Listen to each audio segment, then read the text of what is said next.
위대한 메시아의 나라 대한민국, 단군민족의 부활을 꿈꾼다. 대한민국, 왜 메시아의 나라인가? 단군의 본명은 단입니다. 성경 창세기 29장과 30장에는 오늘날 유대민족을 포함한 이스라엘 12지파의 탄생 과정을 잘 기록하여 전하고 있습니다. 여기에 보면 너무나 사실적으로 기록하고 있어서 그 당시의 풍속을 자세하게 알 수 있고 살아있는 역사서임을 알 수 있습니다. 오늘날 이스라엘 민족의 시조 야곱은 야복 강가에서 천사와 씨름하여 이겼다고 해서 이스라엘이라는 이름을 얻게 된 인물입니다. 야곱은 믿음의 조상 아브라함의 손자요, 아브라함이 100세에 낳은 이삭의 쌍둥이 아들 중 나중에 나온 둘째 아들입니다.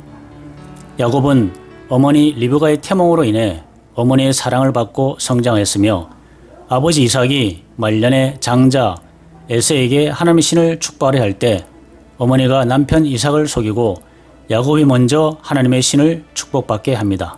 그러자 야곱의 형 에서의 원망과 질투가 야곱을 죽이고자 하여 어머니는 야곱을 보호하기 위해 야곱을 외가로 가서 살게 합니다.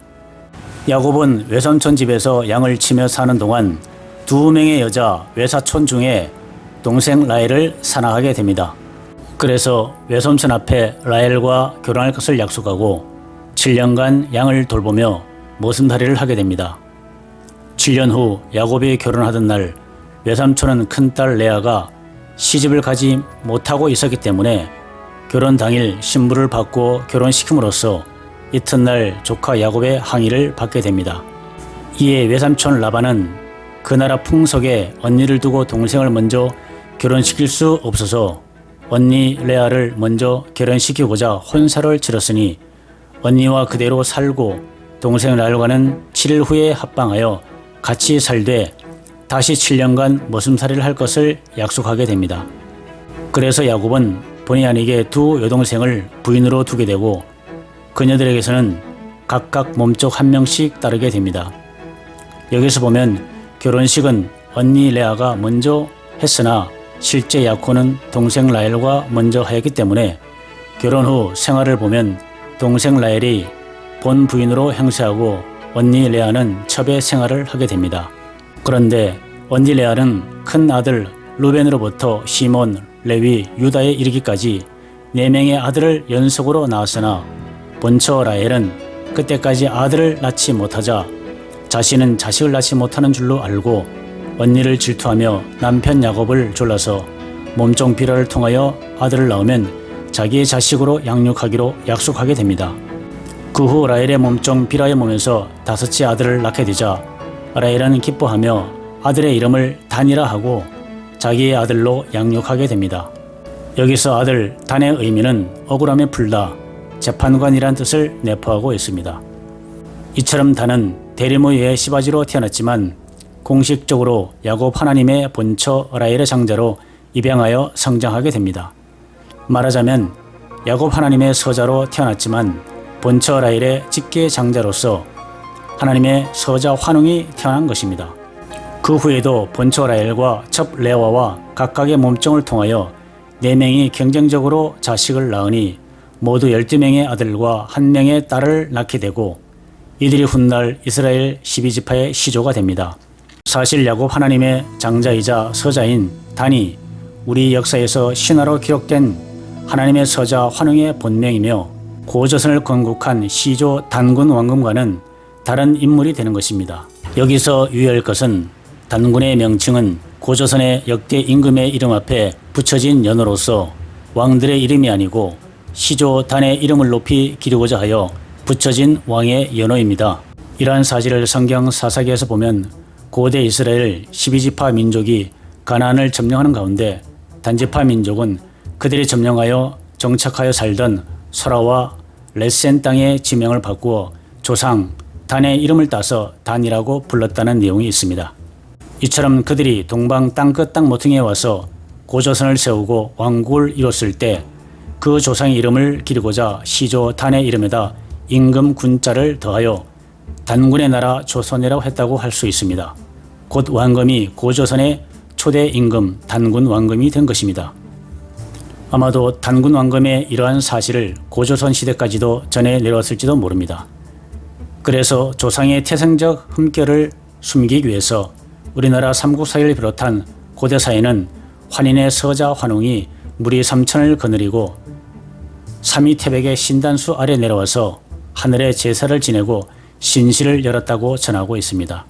그 후 웅녀와 결혼하여 단군왕검을 낳으니 그가 고조선을 건국하여 널리 인간을 이롭게 하여 다스렸다고 신화적 역사를 서술하였다고 보아야 할 것입니다. 그래서 이런 스님은 삼국유사의 책에서 단군에 대하여 전해오는 바 사실대로 밝힐 수 없어 신화의 비결로 기록하였고 제자들을 통하여 훗날 이러한 역사를 밝히는 때가 오면 한민족이 크게 융성하리라고 예언했다는 이야기가 전해오고 있습니다. 한민족이 천선 직계 민족이라 하면서 그 뿌리 역사를 밝히지 못하는 것은 하늘의 역사가 기록된 모세 오경을 가져올 수 없었기 때문이기도 하지만 하나님의 인류 구원의 역사를 이루기 위하여 숨겨야 할 운명적 섭리의 역사가 있었기 때문입니다. 실제로 단군조선의 반만년 역사는 단군왕검이 고조선을 건국한 이후의 기간이 아니라 기원전 1917년경 단이 태어난 해로부터 역사를 포함하고 있다고 보아야 합니다. 그러므로 하나님의 서자 환웅이 되는 단이 태어난 이후 약 1000년의 기간 동안 야곱의 자손들이 이스라엘 민족을 형성하고 지금으로부터 약 3500여 년 전 이스라엘의 선지자 모세에 의해 애굽의 노예 생활에서 벗어나 가나안 땅으로 들어가게 됩니다.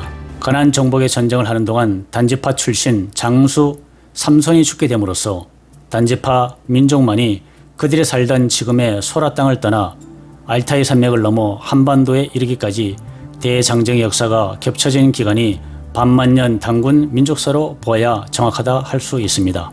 오히려 기원전 2333년의 역사는 야곱 하나님 이전에 이삭 하나님, 아브라함의 하나님, 노아 홍수에 이르는 역사 기간으로서 지금부터 약 4350여 년 전에 반만년 역사와 유사하며 그것이 하늘나라 환인의 역사이자 제2의 인류 역사 전부를 아우르는 천손직기 민족의 역사인 것으로 보아야 단군민족의 뿌리 역사와 인류사의 기원이 풀려집니다.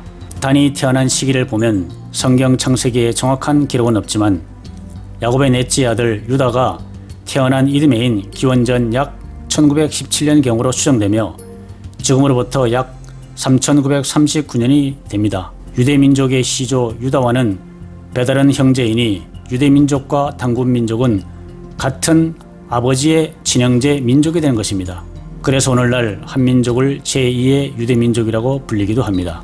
그 중에서도 단군민족이 하나님의 영적 장자민족이 되는 것은 단이 태어난 후 번처 라헬의 소생으로 11번째 아들 요셉이 태어났지만 하나님의 장자권은 이미 단에게 결정된 이후에 이르기 때문입니다. 그가 야곱 하나님의 총애를 받으나 형제들의 미움을 싸고 애굽으로 팔려가 애굽 총리가 되어 나중에 이스라엘 민족을 이루는 데 큰 역할을 하게 됩니다. 즉 요셉이 애굽 총리로 있는 동안 7년간 큰 흉년이 들어 야곱 일가는 애굽으로 건너가 요셉의 보호를 받고 애굽 땅에서 거주하게 됩니다. 야곱이 늙어 말년에 12아들을 불러놓고 그들의 장래일을 예언하며 축복할 때 따는 이스라엘의 한 지파와 같이 그 백성을 심판하리라 하여 인류의 마지막 날에 심판권을 축복하셨습니다. 더 놀라운 것은 오늘날 기독교를 탄생시킨 예수의 조상 유다에게는 유다는 홀이 함께 하는데 실로가 오시기까지 미치리로다 하였으니 하나님의 섭리와 예언의 역사는 오늘날까지 그대로 이루어졌다고 할 수 있습니다. 그렇다면 단군민족 가운데서 마지막 때 이 세상 만민을 구원하고 심판할 구세주 메시아는 언제 어떠한 인물로 오실 것인가 하는 것은 성경 창세기로부터 계시록에 이르기까지 구세주 출현에 대한 예언의 말씀과 한민족의 대예언서 격압유록에 너무나 자세하게 전하고 있습니다. 노아의 오대손 욕단은 결코 단군민족의 시조가 될 수 없습니다. 혹자는 단군민족의 시조를 성경 창세기 10장 25절에 나오는 욕단이 단군이라고 주장하고 있으나 성경 역사와 단군민족의 전통문화 풍속을 비교해 볼 때 욕단은 결코 단군민족의 시조가 될 수 없습니다. 그 이유로 첫째, 욕단은 아브라함의 5대 조부인 벨렉의 친동생으로서 하나님의 직계의 자손이 아니며 하나님으로부터 장자권을 축복받은 적이 없습니다. 즉 하나님의 서자이면서 장자의 축복을 받지 못한 인물입니다. 둘째, 단군의 명칭은 야곱의 장자 단의 이름에 임금 군자를 더하여 부르는 왕들의 연호로 부르는 존칭이지 본명이 아니라는 것입니다. 셋째, 욕단은 바벨탑 사건 당시 동방으로 갔다 하나 그들이 셈족의 후손으로서 중국이나 동양인의 미개한 선주민은 될 수 있을지 모르나 그들을 교화하여 지배한 단군 왕검이 될 수는 없습니다. 넷째, 한민족이 동짓날 문설주에 팥죽을 먹고 국물을 문설주에 바르는 풍속은 이스라엘 민족이 출애굽을 기념하는 유월절날 양을 잡아 문설주에 바르는 풍속에서 유래되어 변형된 풍속이며 모세의 출애굽 이전에는 문설주에 양의 피를 바르는 풍속이 없었습니다.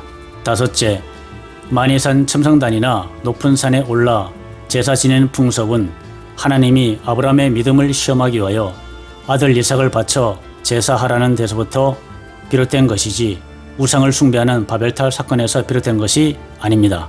여섯째, 한민족 고유의 결혼 풍속인 형사 취수 제도는 이스라엘 민족이 형성되는 과정에서 유다의 세 아들이 결혼하는 장면에서 살펴볼 수 있으며 한민족이 선산에 장례하는 풍속이나 삼배옷 입고 애국하는 풍속, 돌상석을 놓고 제사하는 풍속 등은 역시 아브라함 이후 이스라엘 민족으로부터 시작된 것입니다. 일곱째, 삼신 숭배 사상이나 신주단지를 모시는 풍속들은 모세의 출애굽 이후 시내 광야에서부터 40년간 하늘에서 내린 만나를 먹고 살았던 것을 기리고 하나님의 믿음을 후손들에게 전하기 위한 수단으로 만나를 보관하던 관습에서 비롯된 풍습이라 할 수 있습니다. 여덟 번째, 지금 국립중앙박물관에 보관하고 있는 히브리 문자가 새겨진 와당 유물은 모세시대에 사용하던 히브리 문자임이 밝혀지고 있습니다.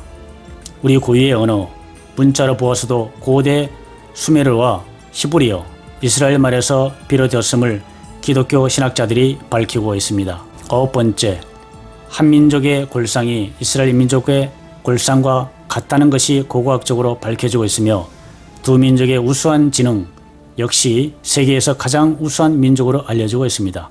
이 외에도 성경 풍속과 한민족의 고유 풍속과 유물과 유적을 찾아 분석하면 모든 것이 아브라함 이후 이스라엘 민족이 형성되는 과정에서 비롯된 풍속임을 발견할 수 있습니다. 고대 유대인들이 사용하던 메토리나 물동이, 쟁기, 고인돌, 청동기우물 등은 우리와 같으며 전문 역사가들의 검증을 요구하고 있습니다. 20세기 후반에 출현할 인류의 구세주 메시아 정도령은 누구인가? 지금까지 단군 민족의 뿌리 역사에 대하여 성경 속의 인물과 풍속을 비교하여 대략적으로 알아보았으나 보다 더 구체적인 내용은 이미 승리지단에서 여러가지 서적과 유튜브 강의를 통하여 밝히고 있습니다. 단군 민족이 이스라엘 민족의 직계 장자 민족이라는 것이 밝혀짐으로써 성경이 예언하고 있는 구세주 심판자는 바로 한민족의 혈통을 타고 나타나게 되어 있다는 것을 확인할 수 있습니다. 그래서 세계 모든 예언서나 경전은 한민족 가운데서 구세주가 출현할 것을 예언하고 있으며 대표적인 것이 한민족의 대예언서 격암유록입니다. 격암유록 생초지락 편에는 한민족 가운데서 출현할 구세주 정도령 생미륵불이 출현할 시기에 대하여 20세기 후반에 인류를 구원하기 위해 미륵불이라는 이름으로 출현한다고 전하고 있습니다. 그런가 하면 마른 논에는 삼신 구세주가 부천시 소사에서 무너진 하늘나라를 다시 일으켜 세우며 이곳이 삼남 제1의 길성지라고 전하고 있습니다. 격암유록 새 41장에는 바라보기만 해도 마귀를 박멸소탕하여 인생을 추수할 구세주가 무리조시로 온다고 예언하고 있으며 격암유록 전편에 걸쳐 구세주 정도령 생미륵불이 인간을 구원할 무기로 감노해인, 감노이슬을 가지고 나올 것을 예언하고 있습니다. 감노이슬이 곧 성경에서 요엘서 2장 28절 이하에 전하는 말세 하나님이 남종과 여종들에게 하나님의 신을 부어준다는 피와 불과 연기 기둥의 이슬 성신입니다. 이것을 격암유록에서는 한자말로 기록하여 화우로 삼풍해인이라고 합니다. 지금 감노 이슬 성신이 내리는 곳은 승리단 외에 세계 어느 곳에서도 찾아볼 수 없습니다. 감노수, 감노해인, 이슬 성신은 모두 구세주를 증거하는 증표로서 모든 경전과 예언서에 같은 의미로 전하고 있습니다. 사람이면 누구나 영원한 생명의 세계를 추구하고 있습니다. 현대과학의 궁극적 목적은 인간의 수명을 극대화하고 평화롭고 행복한 세상을 만드는 데 있습니다. 그것이 하나님의 뜻이요 구세주의 뜻 안에서 이루어질 것입니다. 지구온난화를 걱정하고 지구 환경을 개선하고자 하는 것 역시 현대과학의 한 분야이며 불로불사를 꿈꾸며 100세 시대를 준비하는 것도 모든 인류의 영생에 대한 염원입니다. 이러한 인류의 소망은 단군민족 가운데서 출현할 구세주 정도령님의 능력과 가르침이 세상에 드러날 때 더욱 가속화되어 이루어질 것입니다. 이러한 역할에 앞장설 사람이 성경을 믿는 사람들이며 한민족이 이러한 역사관에 눈을 뜨고 영적으로 깨어날 때 한민족은 물론 세계 만민이 전쟁과 질병과 고통과 죽음이 없는 자유와 평화의 지상 천국의 세상이 건설될 것으로 확신합니다. 오늘날 한민족의 국운 상승은 1980년 구세주 정도령이 출현한 이후 계속되고 있습니다.